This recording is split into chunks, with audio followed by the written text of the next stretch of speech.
السلام علیکم ورحمۃ اللہ وبرکاتہ۔ قال اللہ تبارک وتعالی فی القرآن المجید والفرقان الحمید شہر رمضان الذی انزل فیہ القرآن، وقال النبی صلی اللہ علیہ وسلم من قام رمضان ایمانا واحتسابا غفر له ما تقدم من ذنبه، او کما قال علیہ الصلوۃ والسلام۔ آج کے دن الحمدللہ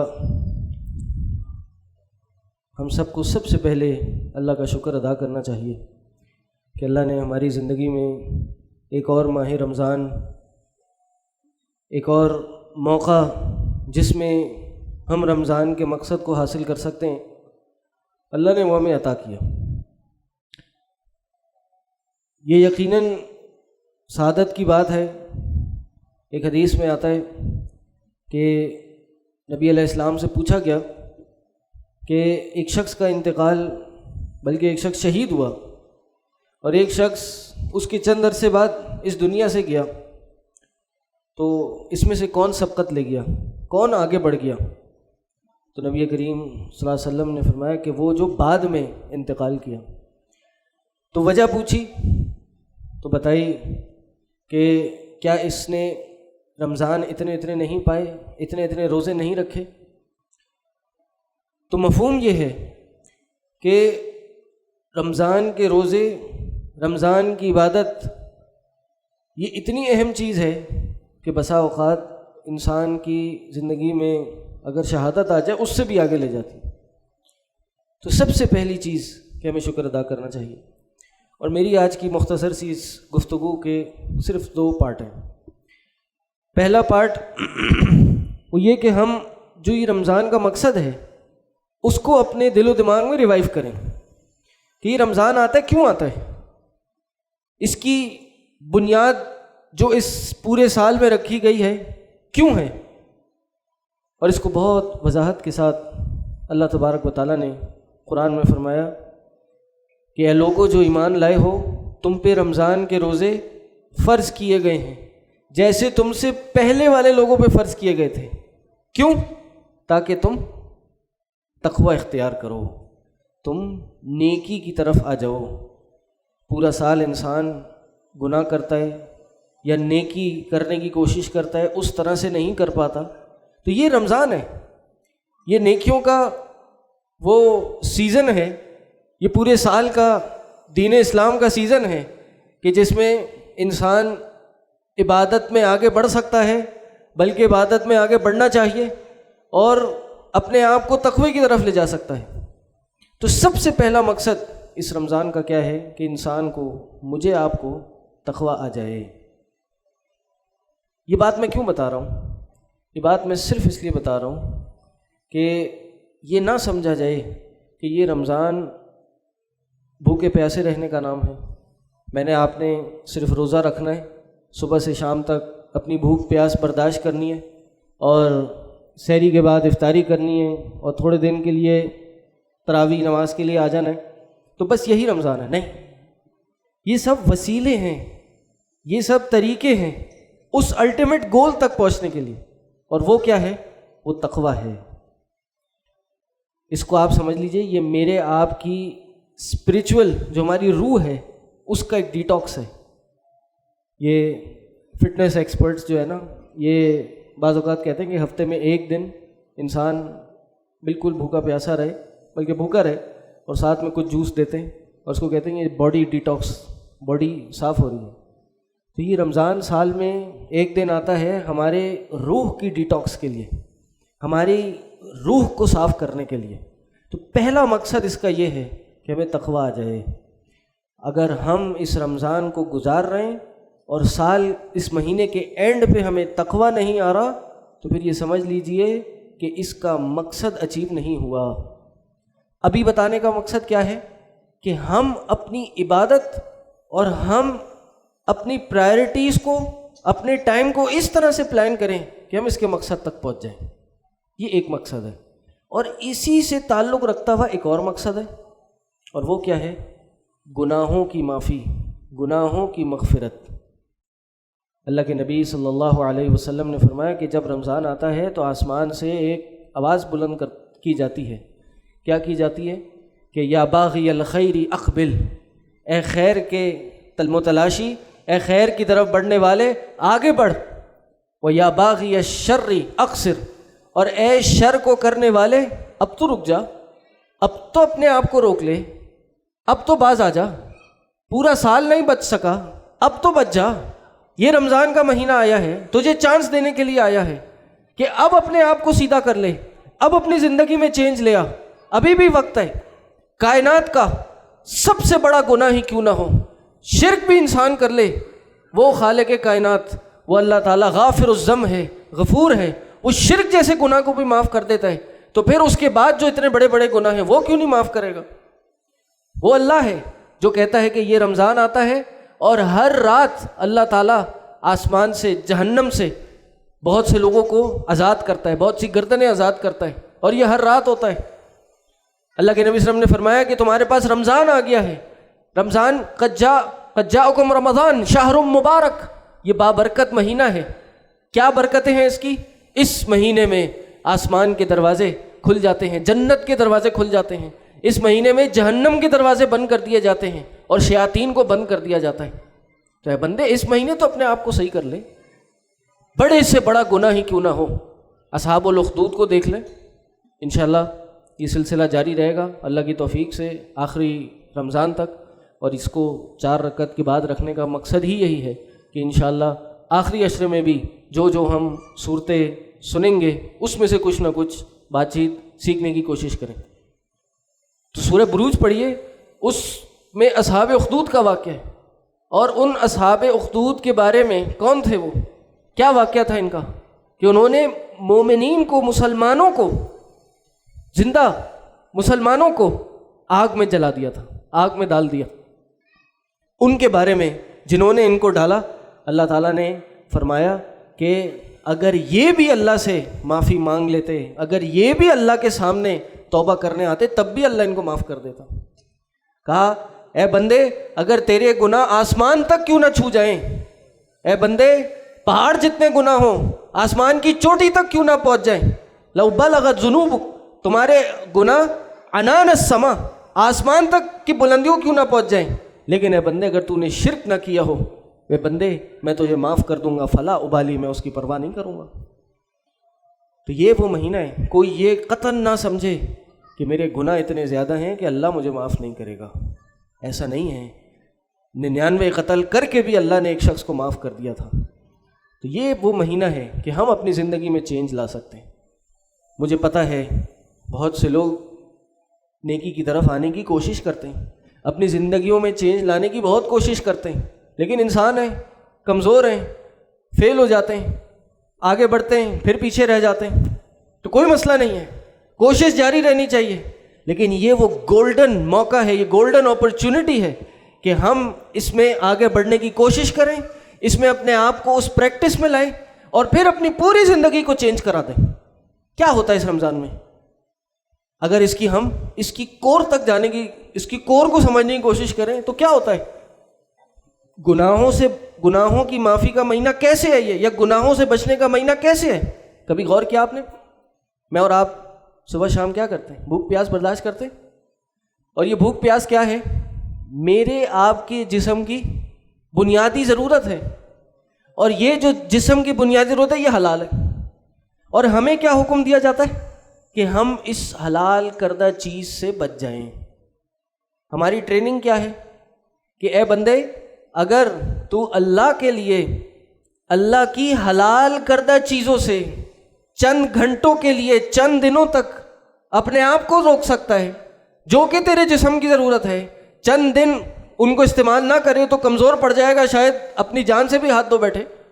اے بندے اگر اللہ کے لیے ان چیزوں کو چھوڑ سکتا ہے تو اے بندے اللہ کے لیے ان حرام کردہ چیزوں کو جو کہ تیرے جسم کے لیے، تیری زندگی کے لیے، تیری دنیا آخرت کے لیے نقصان دہ ہیں، اے بندے ان کو کیوں نہیں چھوڑ سکتا؟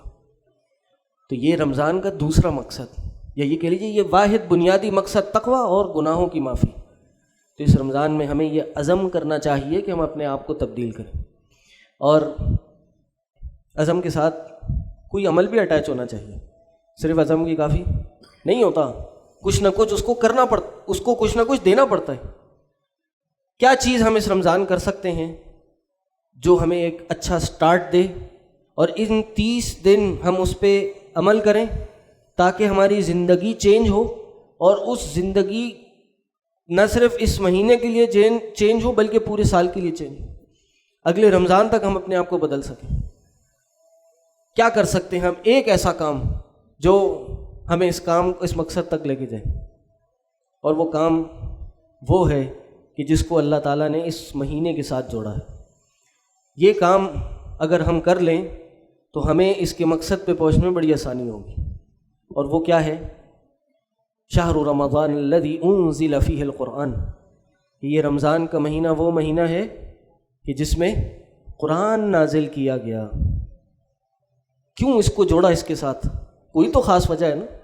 اللہ کے نبی صلی اللہ علیہ وسلم کے پاس ہر رمضان جبریل آیا کرتے تھے۔ کیوں رمضان میں ہی آیا کرتے تھے؟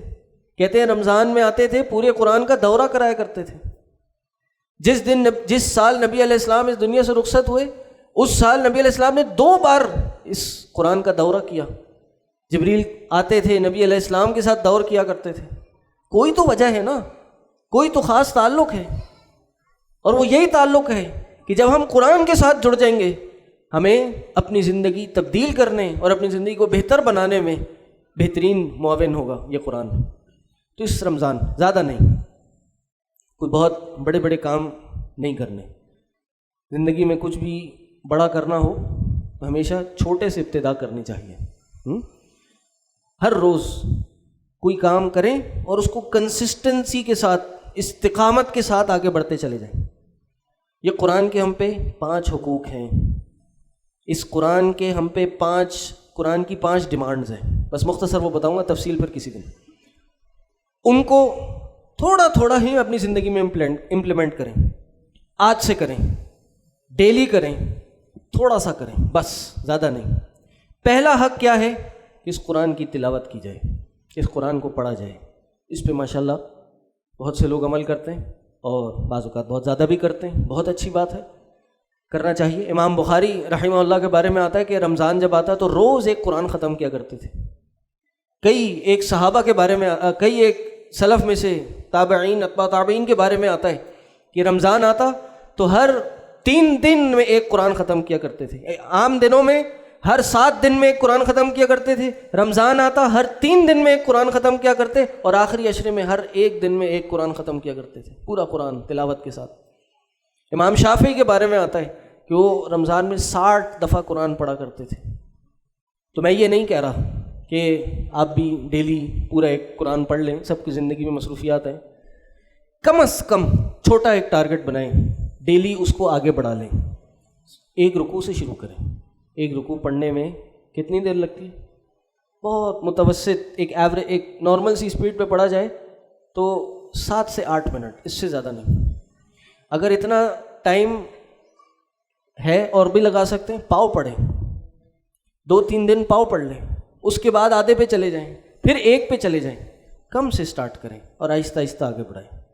ایک حرف پڑھنے کا ہم سب کو پتہ ہے کتنا ثواب ہے، ایک حرف پڑھنے پہ 10 نیکیاں ملتی ہیں، ایک لفظ پڑھ لیں تو 30 نیکیاں 40 نیکیاں مل جاتی ہیں، ایک رکوع پڑھ لیں تو نہ جانے کتنی سینکڑوں نیکیاں ہمارے اکاؤنٹ میں آ جاتی ہیں۔ تو پہلا حق قرآن کو پڑھنا، اور دوسرا حق جو کہ سب سے زیادہ اہم ہے وہ کیا؟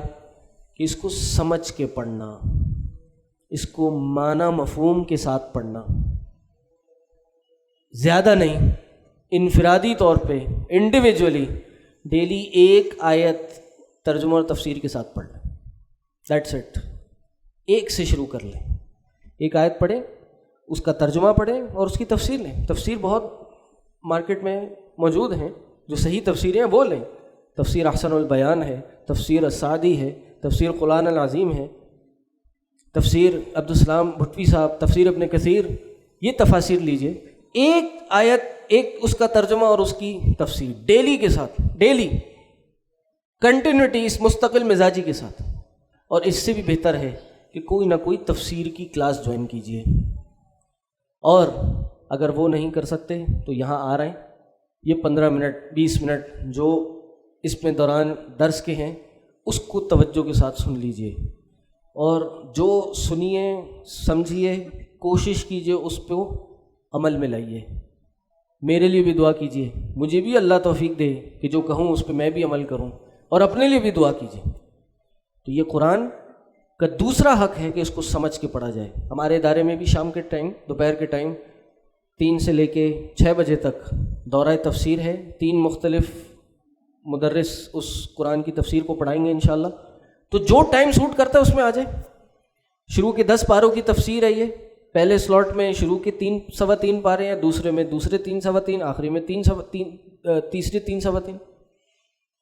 جو ٹائم سوٹ کرے، 3 سے پونے 4 کا، سوا 4 بیچ میں نماز عصر بریک ہے، اس سے لے کے 5 کا، پھر 5 سے 6 ایک اور سیشن ہے، 5 سے 6 کا جو سیشن ہے وہ اللہ کی توفیق سے میں لوں گا، اس میں آ جائیے۔ 1 گھنٹہ دے دیجیے، آدھا گھنٹہ دے دیجیے، کوئی قید نہیں ہے، تھوڑی دیر کے لیے آ سکتے ہیں، آ جائیے۔ آن لائن بھی جا رہے ہیں، آن لائن رجسٹر کیجیے، آن لائن پڑھ لیجیے۔ ادھر نہیں سمجھ آتا، جس کا سمجھ آتا ہے اس کا پڑھیے۔ زندگی میں اگر کوئی چینج لانا ہے تو اس کی طرف کوشش کرنی پڑے گی، محنت کرنی پڑے گی۔ اور پھر اللہ نے فرمایا، یہ وعدہ ہے اللہ کا کہ والذین جاہدوا فینا لنہدینہم سبلنا، وہ جو ہمارے معاملے میں کوشش کرتے ہیں ہم ضرور بالضرور ان کو اپنا راستہ دکھا دیں گے۔ اللہ کے نبی صلی اللہ علیہ وسلم نے فرمایا، اللہ تعالیٰ فرماتا ہے کہ اے بندے تو میرے طرف 1 قدم آ، میں 10 قدم آؤں گا۔ اے بندے تو چل کے آ، میں دوڑ کے آؤں گا۔ تو 1 بالش تھا، میں پورا ہاتھ آؤں گا۔ یہ اللہ فرما رہا ہے۔ تو اس لیے کوشش میرا آپ کا کام ہے۔ وَلَيْسَ لِلْإِنسَانِ إِلَّا مَا سَعَىٰ، انسان کے ہاتھ میں اللہ نے کوشش رکھی ہے۔ میرا آپ کا کام کوشش اور دعا کرنا ہے۔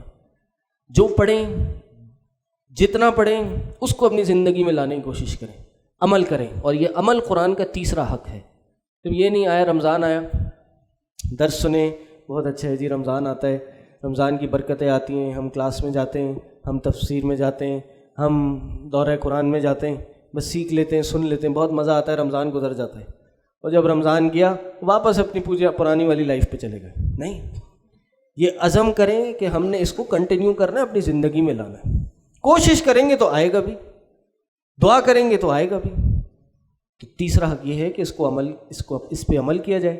چوتھا یہ کہ کچھ نہ کچھ حفظ کیا جائے۔ اس رمضان میں 1 آیت ڈیلی کی حفظ کر لیں، زیادہ نہیں، 1 آیت ہر 2 دن، 3 دن میں 1 آیت حفظ کر لیں، 3 دن بعد پھر 1 آیت حفظ کر لیں، کریں، آگے بڑھیں۔ چوتھی چیز اور 5ویں چیز، جو سیکھیں اس کو آگے پہنچائیں۔ بلغ عنی ولو آیا، 1 آیت بھی اس کو آگے پہنچا دیں۔ سوشل میڈیا کا دور ہے، قرآن کا حق ہے کہ اچھی بات دوسرے کو پہنچائی جائے، لیکن شرط یہ ہے کہ وہ اچھی بات مستند ہو، ثابت شدہ ہو۔ بس میری آنکھوں کو اچھی لگے، میرے ذہن کو اچھی لگے تو وہ اچھی ہے، نہیں، صحیح بات آگے پہنچانا ثواب کا کام ہے۔ غلط بات بھلے اچھی لگے، اچھی ہو، دوسرے کو فائدہ ہو، لیکن وہ غیر مستند ہو، یہ ثواب نہیں، یہ گناہ کا کام ہے۔ غلط بات پہنچا رہے ہیں ہم دوسرے کے پاس۔ قرآن کی آیت، کائنات میں کسی کو کوئی شک نہیں ہے، کوئی ایک آیت جو آپ کو اچھی لگے، 1 آیت نکالیں، ترجمہ نکالیں، اپنے اسٹیٹس پہ لگا لیں، دوسرے کو بھیج دیں۔ ہو سکتا ہے آپ کی اس آیت کو پڑھ کے کسی کی زندگی میں انقلاب آ جائے اور اس کی پوری زندگی کی نیکیاں آپ کے اکاؤنٹ میں آ جائیں۔ اس سے نہیں رکیں۔ یہ قرآن کے 5 حقوق ہیں۔ اللہ سے دعا ہے اللہ تعالیٰ ہمیں ان باتوں پہ عمل کرنے کی، دوسروں تک پہنچانے کی توفیق عطا کرے۔ قرآن کا پہلا حق پڑھنا، دوسرا سمجھ کے پڑھنا، تیسرا عمل کرنا، چوتھا حفظ کرنا، اور 5واں اس کو دوسروں تک پہنچانا۔ اللہ تعالیٰ ان باتوں کو ہمیں اپنی زندگی میں اپنانے کی توفیق عطا کرے۔ اللہ تعالیٰ اس رمضان کو ہماری زندگی کا بہترین رمضان بنا دے۔ اللہ تعالیٰ اس رمضان کو ہماری زندگی میں مزید بہتری لانے کا باعث بنا دے۔ اللہ تعالیٰ ہم سب کو اخلاص کے ساتھ عبادتیں کرنے کی توفیق عطا کر دے۔ وآخر دعوانا الحمدللہ رب العالمین۔ سبحانک اللہم و بحمدک، اشہد ان لا الہ الا انت، استغفرک و اتوب الیک۔ السلام علیکم ورحمۃ اللہ وبرکاتہ۔ كتاب الرسل والهدي الدليل